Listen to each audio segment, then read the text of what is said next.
Halo semuanya dan selamat datang. Kalau Anda pengen bisa baca laporan keuangan tapi malas sama teori yang ribet, Anda ada di tempat yang tepat. Kali ini kita akan langsung praktek membedah laporan keuangan dari PT Royal Indo Investa Wijaya Tbk atau yang kode sahamnya INDO. Anggap saja sesi ini adalah sesi mentoring yuk, kita mulai sama-sama. Nah, ini dia pertanyaan intinya kan, gimana sih caranya kita menilai sebuah perusahaan hanya dengan melihat angka-angkanya? Jujur aja, banyak yang lihat laporan keuangan itu cuma sebagai deretan angka yang bikin pusing. Padahal ya, di balik angka-angka itu ada sebuah cerita. Cerita tentang seberapa sehat perusahaannya, gimana cara mereka cari untung, dan bakal kemana arahnya. Yuk kita ungkap cerita di balik angka-angka Indo ini.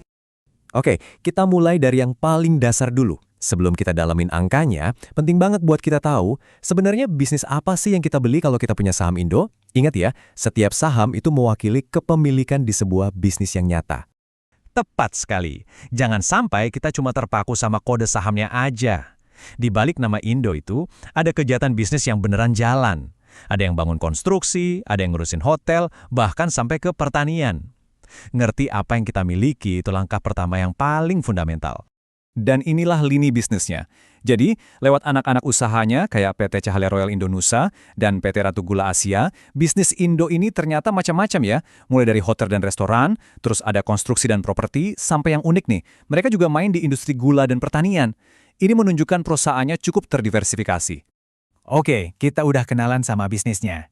Sekarang, waktunya kita jadi dokter keuangan.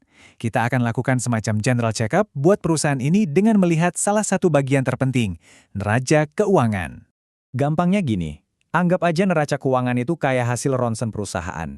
Dia nunjukin semua yang dimiliki perusahaan, itu namanya aset.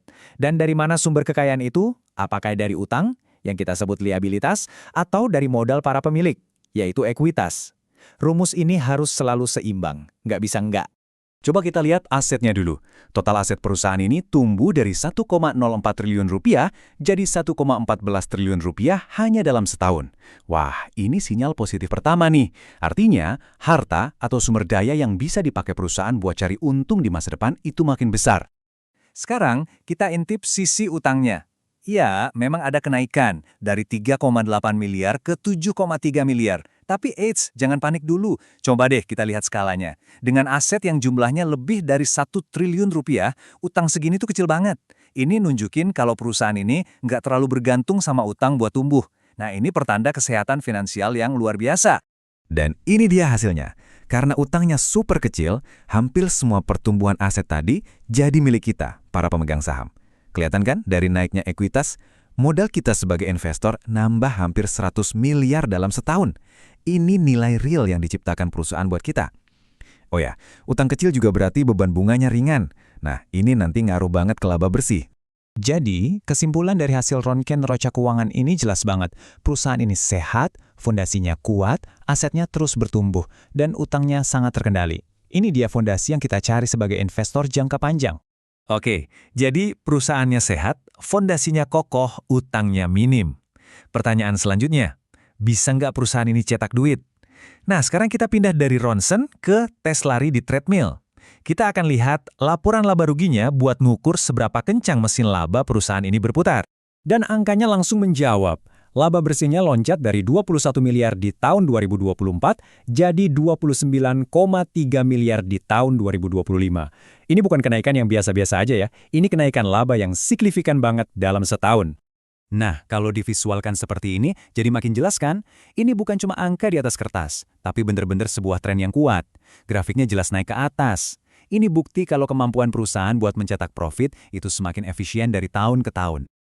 Sampai sini kita udah tahu. Perusahaannya sehat, mesin labanya juga jalan kenceng. Tapi, sebagai investor, kita harus terjemahin ini ke bahasa yang lebih personal. Maksudnya apa sih semua ini buat setiap lembar saham yang kita pegang? Disinilah kita ketemu sama yang namanya laba per saham atau EPS. Bisa dibilang ini metrik paling penting buat investor.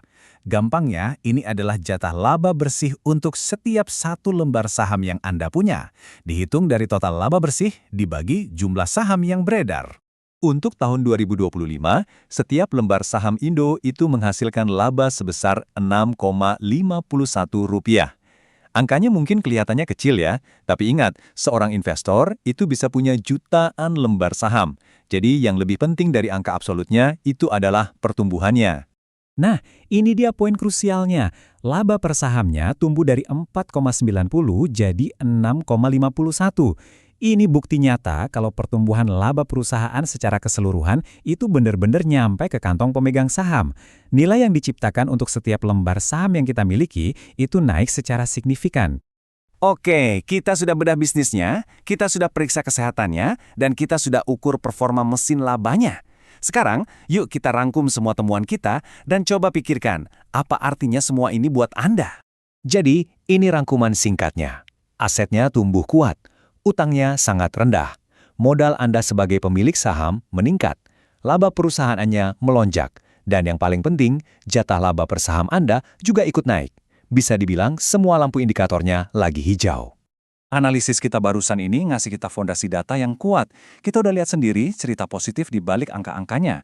Sekarang, pertanyaan terakhirnya saya lempar ke Anda. Setelah melihat kesehatan dan pertumbuhan Indo yang seperti ini, apakah saham ini layak untuk Anda pelajari lebih dalam dan masuk ke kali watchlist investasi Anda? Jawabannya ada di tangan Anda.